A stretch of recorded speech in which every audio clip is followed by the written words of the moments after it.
About 10 years ago, I met Barbara Trimble, who uses a wheelchair, and she was looking to get something custom made.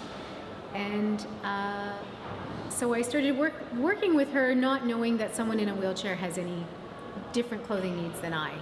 So slowly, I just started learning about the challenges people have with getting dressed and even just sitting in their clothes. And so that was a seed that was planted. The idea came about really by accident.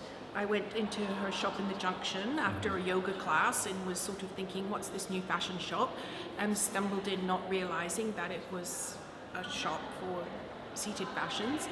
And then her patterns, the way she was making these clothes, reminded me of historical shapes that were trying to solve this problem of how people sit and stand and what happens when you move in fashion, or what are those social shapes you're trying to create. And to contextualize these pieces, we have her previous work from her 30 years of producing extremely luxury furs, pieced leather, technically extremely challenging and very beautiful work, as well as 18th and 19th century historical fashions whose patterns relate.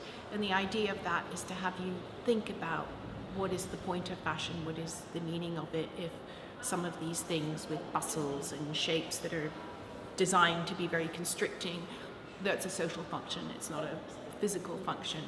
And what she's doing is very much about the physical body. I think what's really great is the awareness that it's building, and it's very thought-provoking.